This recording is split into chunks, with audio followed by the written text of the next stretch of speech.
Hey there, everybody. Welcome back to what I think will be the final part for Alive.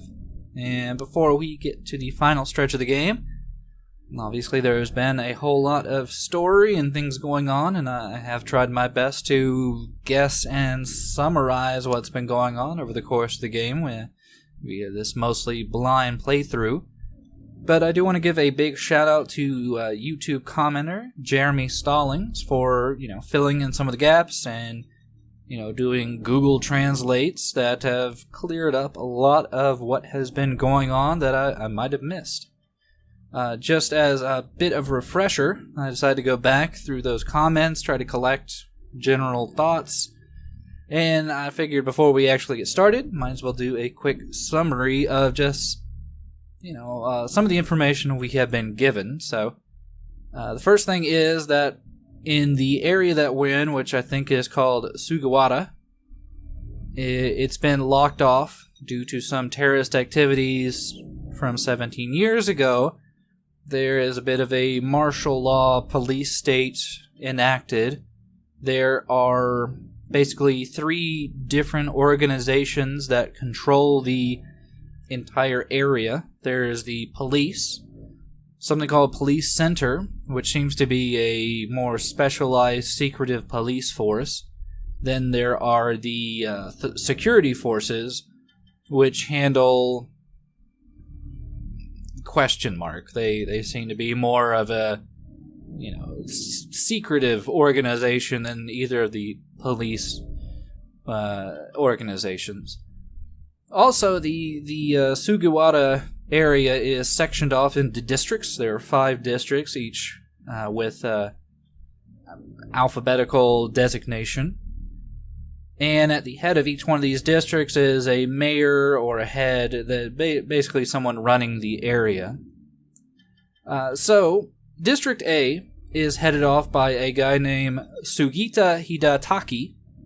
He was investigating bribes from a company supplying arms to the police in the area, and he is killed by the goateed assassin who apparently worked for the company supplying goods to the police that Sugita was investigating.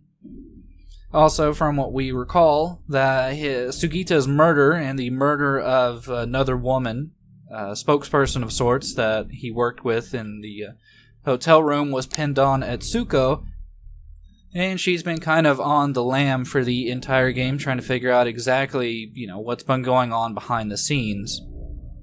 We also have the District B head, Kuniaka Ota.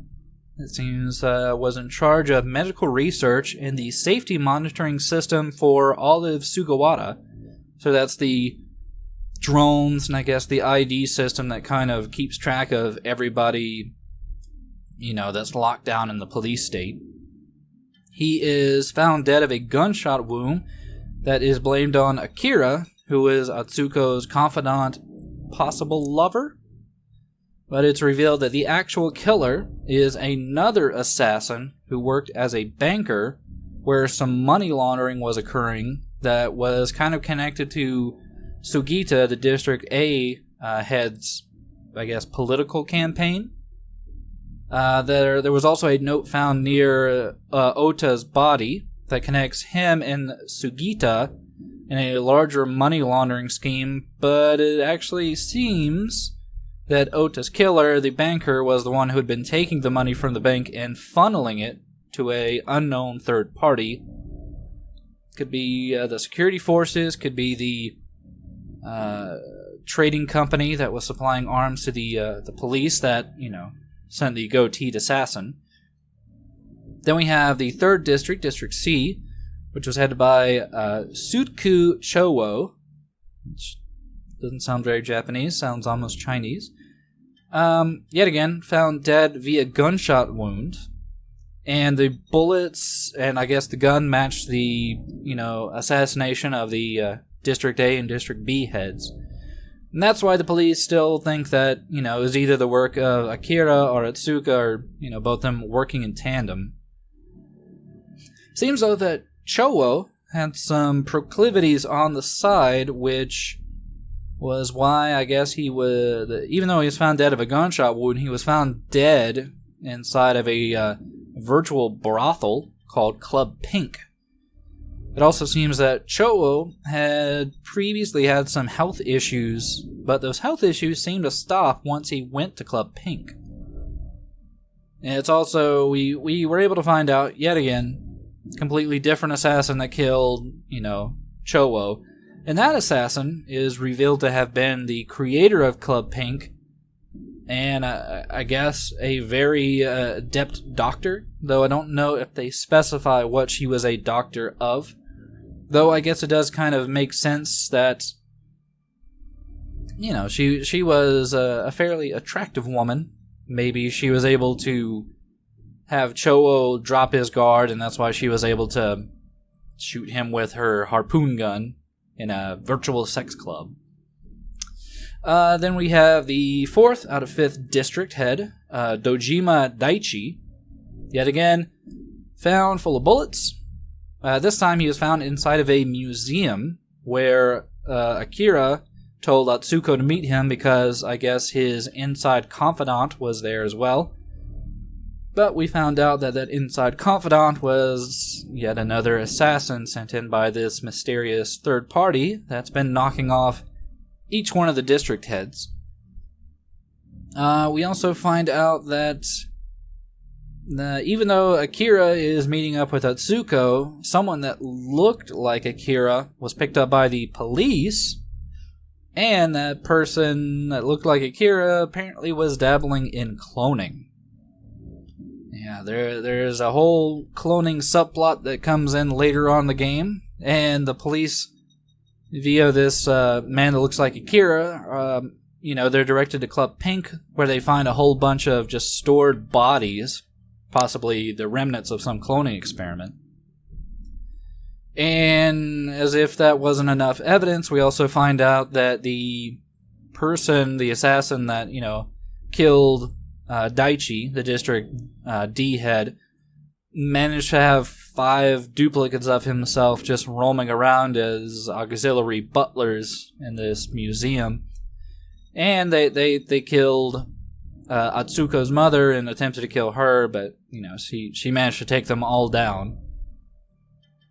Then finally, we have the District E head, Izima Etsushi. He's found dead in the warehouse where Atsuko, is suiting up and getting geared up for her final battle against the police. But we quickly find out that his assassin is that flamethrower-wielding, ex-military guy that couldn't walk properly for some reason. And, with his death, with the death of the District E head, there's still some evidence that kind of points to Atsuko or Akira being the killer, but there's been some information released from the guy that looks like Akira that the person running Club Pink was also, dabbling in some other stuff and controlling stuff behind the scenes. And it's basically revealed that there's a whole nother level of widespread corruption and bribery going on in the police, the secret police, and the security forces. And basically, even though the public is kind of being fed this information by the JBS, which is the, I guess, omnipotent multimedia corporation that kind of puts out information, even though that initially was very pro-police, security forces. I mean, there's been a whole lot of information showing the, security heads and the police, they're all kind of doing illicit stuff behind the scenes, and that, maybe the martial law isn't really that good anymore, and maybe there's been a whole lot of misdirection, not only with the current series of events, but the very similar series of events that happened 17 years ago that originally led to the entire area being put on lockdown. So, just a whole lot of information going on in the backstory. A lot of stuff to keep track of, but amongst all that, there's been plenty of explosions, plenty of excitement, and I've honestly had a whole lot of fun playing this game. The question is, at this point, all the district heads are dead. I think the current chief of police has killed himself out of shame and the fact that the whole money laundering, cloning thing is coming to light. And that doesn't really leave too many other suspects, honestly. The only person that is really left is a guy named Ryo Urata. And he was the guy who was on that, actually I think he was the guy on that gold card we found. This guy, yeah. So yeah, this guy, as far as we know, is still alive. We saw him kind of interacting with Yoko, who we found out was Atsuko's mother. And yeah. So I guess he could be a candidate for whoever is controlling stuff behind the scenes. And I guess maybe he might have helped out Yoko to get to those sweet earrings that hold all the forbidden truths that we found out last time around. Either way, that's pretty much where we are right now. Cloning, money laundering, a lot of behind-the-scenes illicitness, virtual sex club, housing clones, bankers, becoming assassins. It's a whole to-do. But for now, everything is falling into place, and it's time to finally see where our story leads us, because as you recall last time with our security card that we got from Goatee as he lay dying with his pacemaker exploding, we are now heading into the security forces office to I guess confront Ryo. So let's see where we are.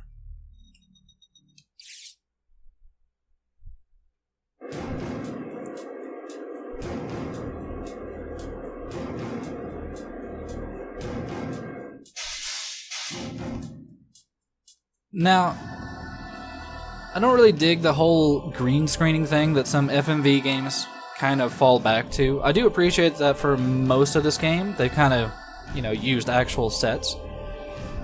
But yeah, green screening always seems very, very fake in these games.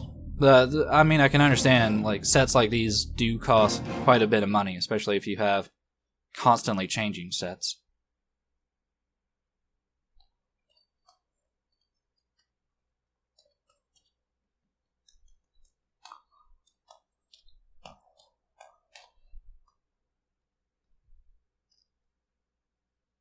But if we were looking to get any answers out of Ryo,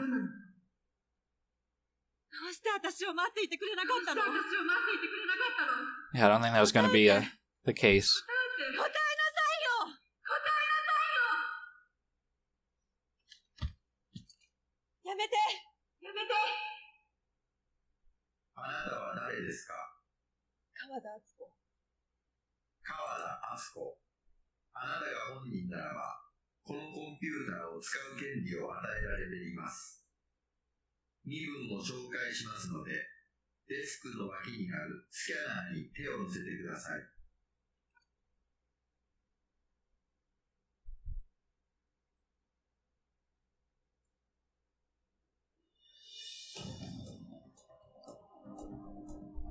The world's slowest hand scanner.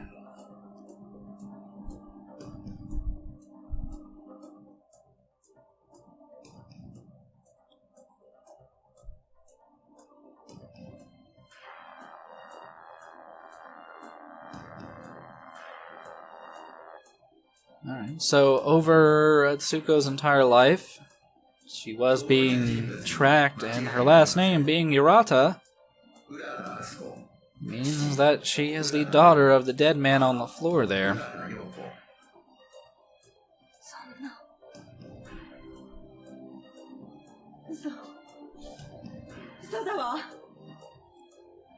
And just bring up a lot of questions about why her father was doing all this horrible stuff, why the father would have, I guess, framed his girlfriend slash Atsuko's mom for the crimes.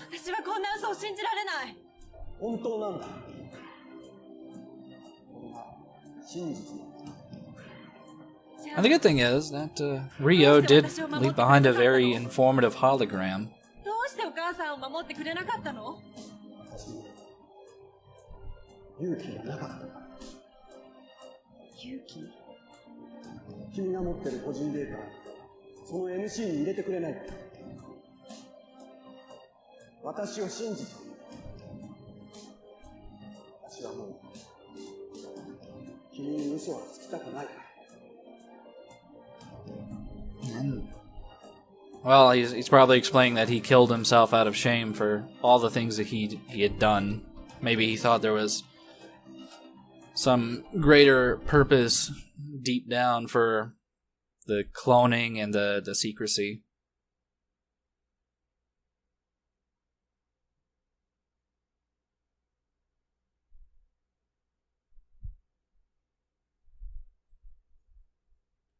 It's kind of a shame, though, that after Atsuko spent her entire life being an orphan, she finally got to meet her parents, and yeah, they both very promptly died.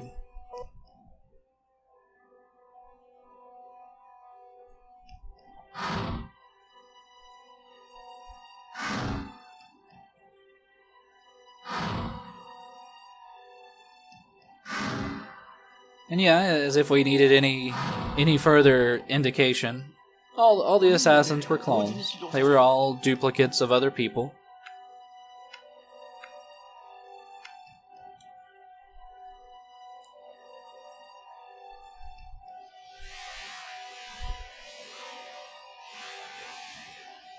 But we're going to combine all the clones down?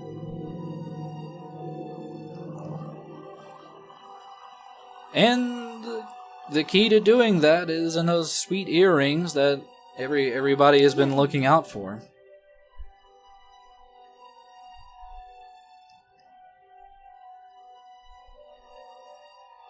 Now, to me, this screams out bad idea, because this seems to just be working into the larger plot of the security forces and old dead Rio there.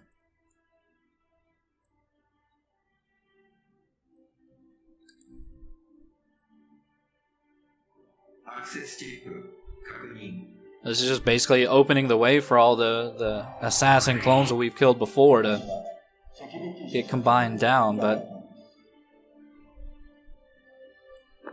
no, what actually happens is that this unlocks a message to all of Sugawara, with Rio, the head of the security forces, explaining, hey, we've been doing this horrible shit. So, yeah, I guess it was just a last-second fail-safe to,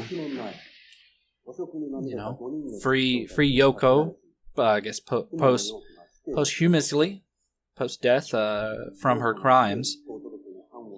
And I guess to incite further uprising amongst the people against the martial law of the state that's been going on. So.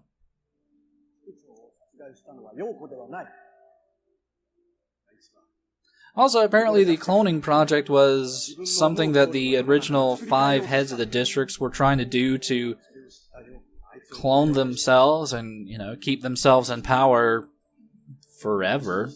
I guess by just keeping fresh bodies alive for them to replace their old decrepit bodies.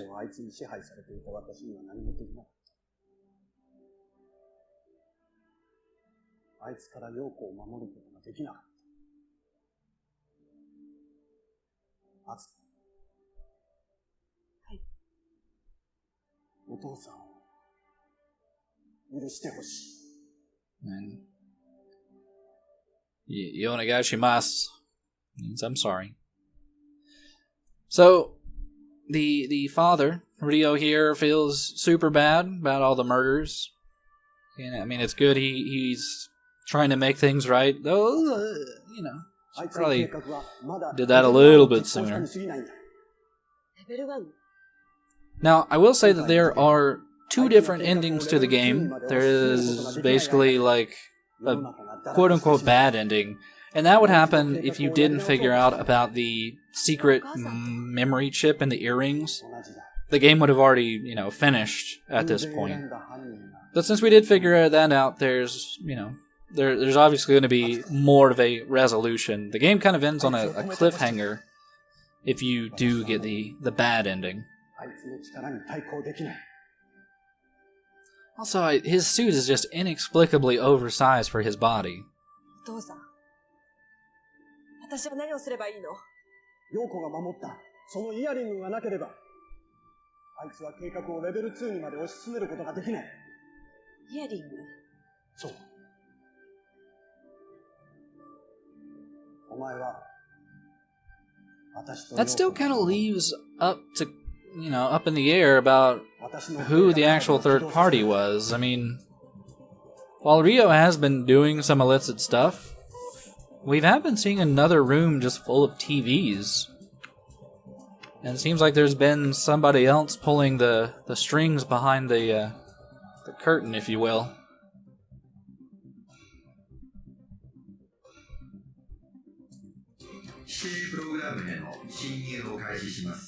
And thankfully they do not make us do another hacking game.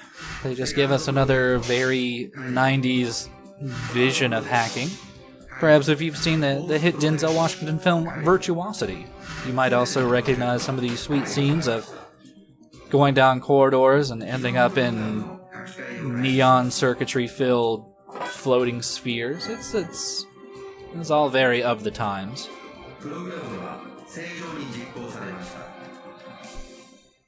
パスワードは私と陽子とお前との証。Uh-oh. 待って、あいつって誰？ We didn't do that. But yeah, we've let the public know about the cloning operation, and we've saved all the information we need onto the earrings here. And I'm assuming that after all of that, obviously the public is going to be in an uproar. And yeah, we see this figure here, who I guess was working with the Prime Minister, or she was running some of the medical facilities that were also working with Club Pink to get the bodies and stuff for the cloning. But yeah, we never really figured out what happened to her, or what part she really played in all this. Maybe this gives a little bit more of an outline of that.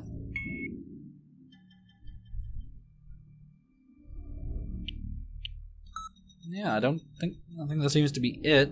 So now the question is, yeah, there's still somebody in the security offices or security forces that's watching us, and they cut short our time with Virtual Dad.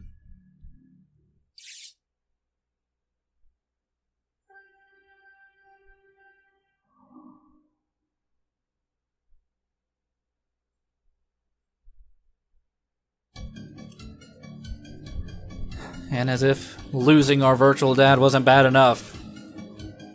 Yeah, there's one final action-packed sequence.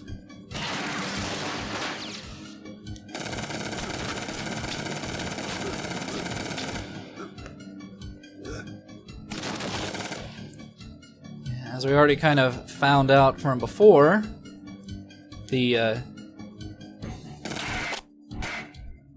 people we already fought, well, they weren't the only versions of themselves.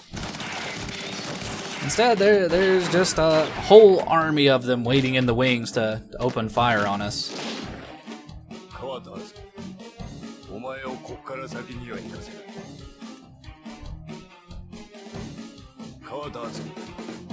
While we are surrounded, we have been in much tighter scrapes.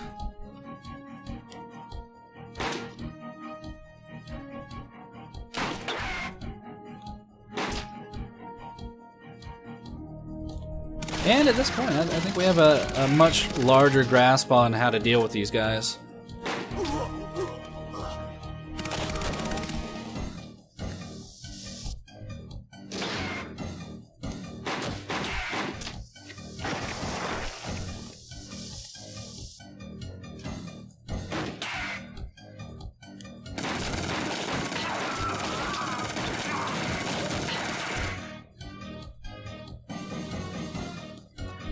Also, compared to the whole police shootout thing, this part is a lot easier.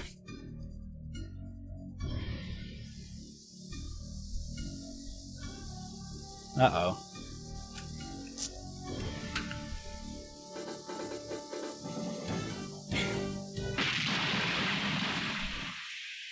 Yeah, that works.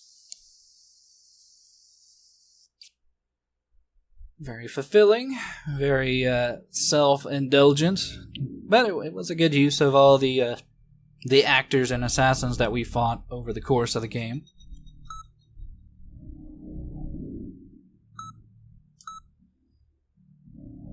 And late-breaking news, security forces have been working in tandem with Club Pink, cloning. Police are totally crooked. Still holds true today. A lot of information. I'm sure none of it very positive for any of the forces in power, but you know, more power to the people, I'd say.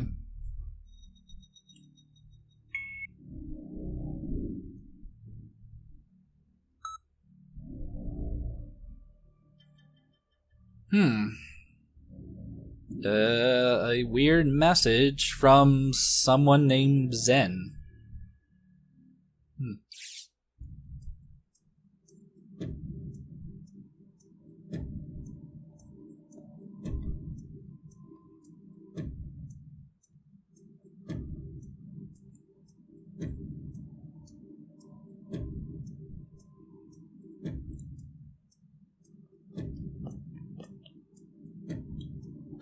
Atsuko! Aw, isn't that sweet?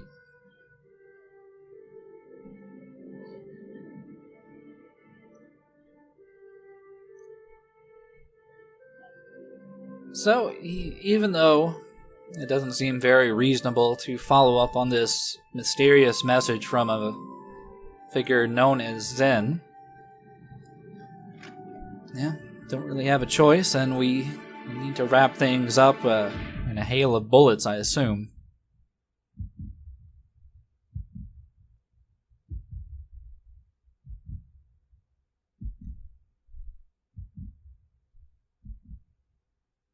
Yoku kita ne. Zen.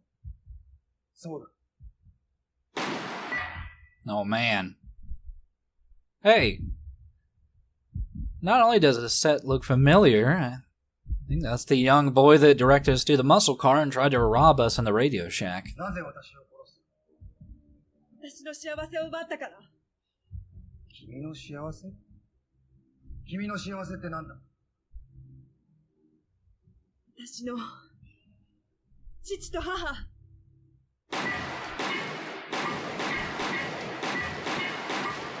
無駄だ。 Sadly, whoever this mysterious man in the chair is with his magical plot armor, I'm not entirely sure. I'm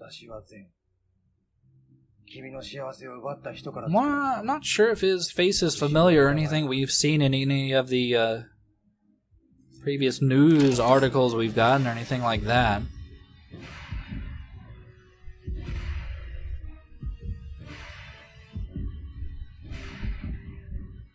Yeah, as far as I can assume, all of these tanks around the room... Yeah, I think they're holding the previous 5 district heads, and...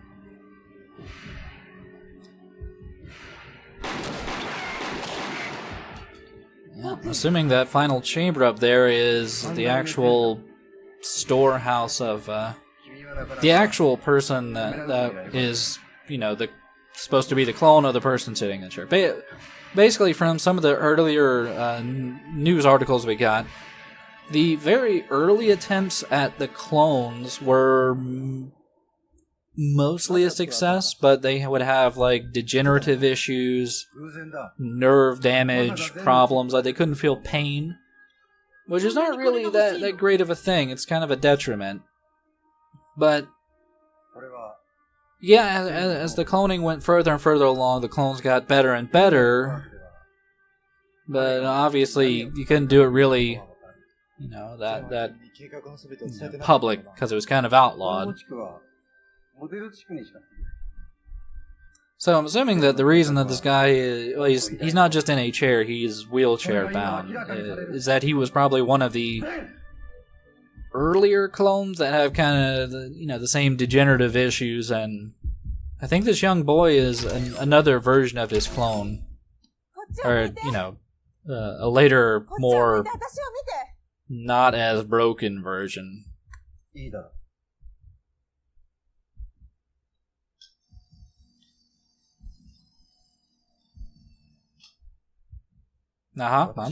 This guy definitely seems like the main villain to me.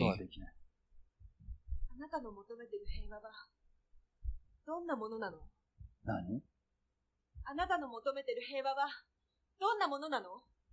あなたの妄想のために私の父と母を殺されたの？妄想だと？彼は素晴らしい先駆者だ。自らを破滅へと導くことしかできない。そんな話は聞きたくない。So, while for the course of the game, this has been that mysterious third party that's been sending out all the assassins to tie up loose ends and to collect these earrings, it does still kind of work in his favor because we've managed to collect all of the previous assassins, clone information, and we've collected it all into the earrings, and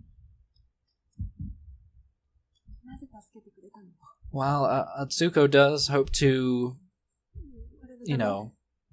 reason with the younger clone here.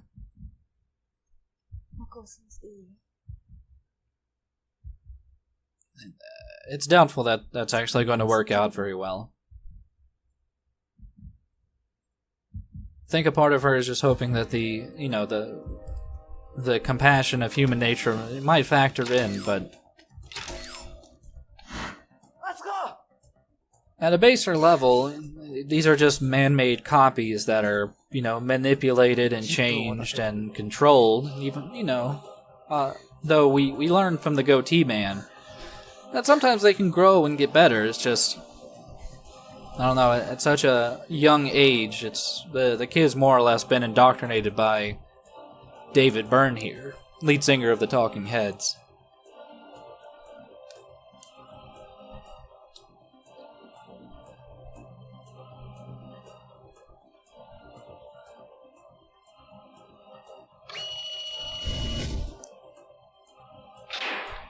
Yeah, there was a second phase to this project. It wasn't just collecting all the data from those previous clones and revealing the clone projects. Rio apparently didn't know about this second phase. And Akira's still a fucking idiot.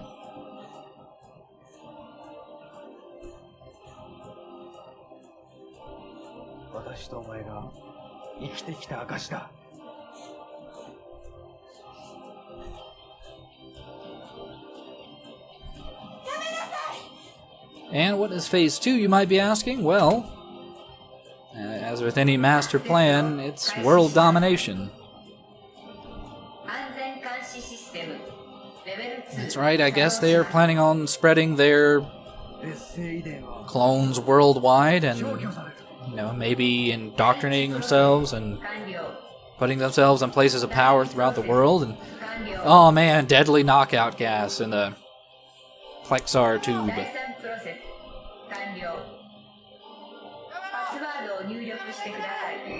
Uh-oh. Someone password protected the evil master plan, I guess.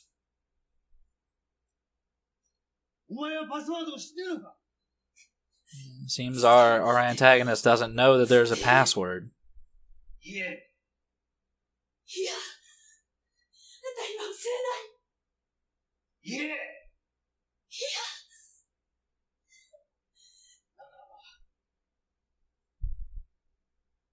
Give me the password or I die. Or maybe that's actually supposed to be a clone of Akira.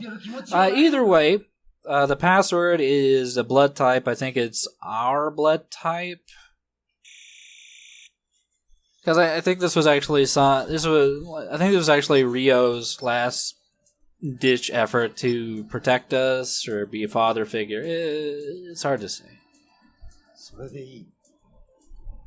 さよなら、敦子。きっと、素晴らしい世界を作り上げてみせる。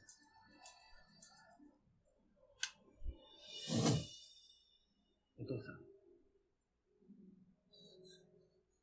Yeah, so I guess Rio did know about Phase 2. Maybe he just didn't let it on to this other gentleman that was working behind the scenes, which works out for the best, because he did put in one final gift to his daughter in a way to reverse everything that was going on. So it's a definite plus.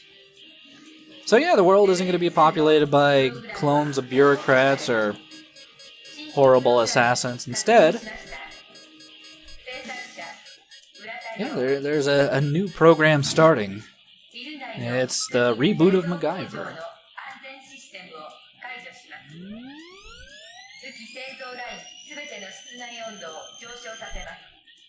やめろ。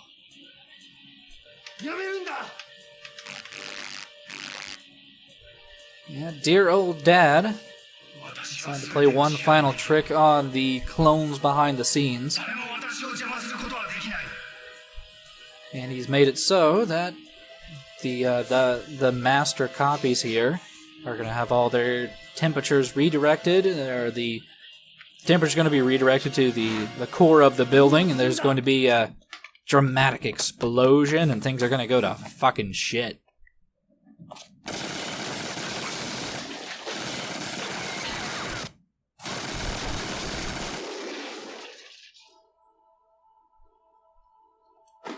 Yeah. Cloning's an abomination.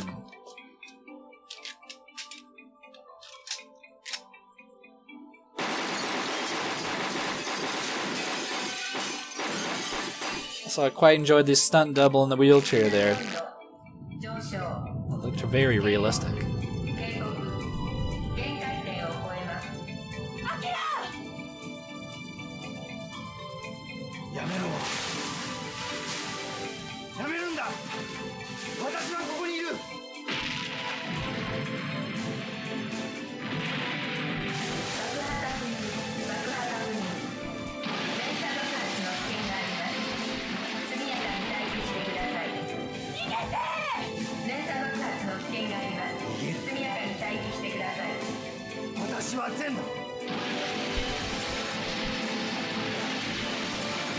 And I'm assuming the guy realizes that he's pretty much doomed, and I think he'd rather go down with the clone ship here.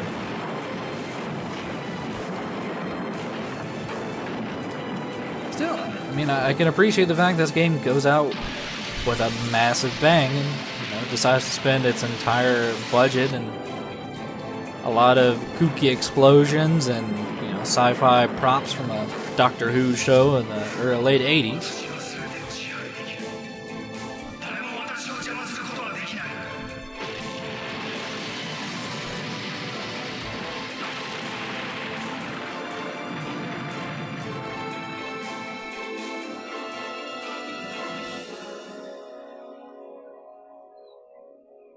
And yeah, everything seems to have ramped up nice and tight in a little bow.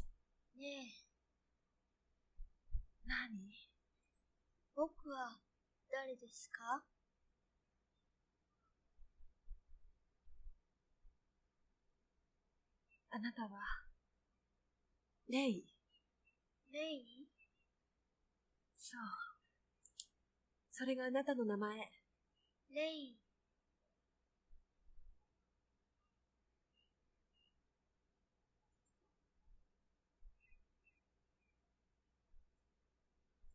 今日が始まり。And hey, we get our happy ending where Atsuko and Akira get to adopt this clone spawn. Since I assume that they are both clones and don't have working genitals, they can never reproduce on their own. So, yeah, happy endings all around for Alive. We've been exonerated of murder, found both of our parents, and subsequently they died. Managed to evade a number of very adept assassins. We've taken down the police state, gotten rid of martial law, stopped possibly beneficial cloning from continuing. We only took down the nefarious and evil type of cloning, not the good stem cell kind. And yeah, we managed to kill all the evil parties that attempted to shoot us and bludgeon us and murder us throughout the course of the game. So, all in all, a very productive one day, I think. That's the length that this game took to play out its events. Also, during the credits here, you can see some of the possible death sequences. I will say, I think they, from the gameplay perspective, I think initially they probably did the hotel portion. They wanted to do more of a choose-your-own-adventure, multiple-path type of deal. But obviously that's a lot of reshooting, that's a lot of additional scripting. It leaves things a bit more open-ended. So that's why I think while the hotel portion was a bit more choose whichever way you want to go, the rest of the game was more just, press the fire button or maybe press a direction. It's a bit less choice intensive. So, completely understandable, but I can appreciate this game on so many other levels. Story was actually pretty good. The acting was relatively good, outside of maybe Akira. I'm assuming that the credits have bugged out, which is fine. Like, there's not really that much to it. Just name scrolling. But yeah, it's an overall fun experience. And as far as I can tell, I don't know, I might take a screenshot of it later. It looks like there is a movie mode you can unlock once you've beaten the game, but I don't know. It's really not too much of a point to see that. I think we've seen 90% of what the game has to offer outside of, very horrible deaths that Atsuko could have. But yeah, overall, probably one of the better FMV experiences I've had the good chance to play through. And I don't know, it's kind of a shame that it doesn't get more attention than, I don't know, probably the lower end FMV games that are out there that are mostly just, horrible jokes like Night Trap or something. But yeah, hopefully you enjoyed watching me play through it. Yet again, want to give a big thank you to Jeremy Stallings for giving some additional backstory and translating, some of what's been going on. Maybe if, anybody actually cares, I don't know. Probably find a more thorough translation to do some of the vocal bits. I'm sure there's a whole lot more going on in the ending. I just tried my best to summarize it. But yeah, hopefully you all enjoyed the ride. Hopefully you will, join me for whatever I might play next time. And, hopefully you're having a good weekend. See you guys later.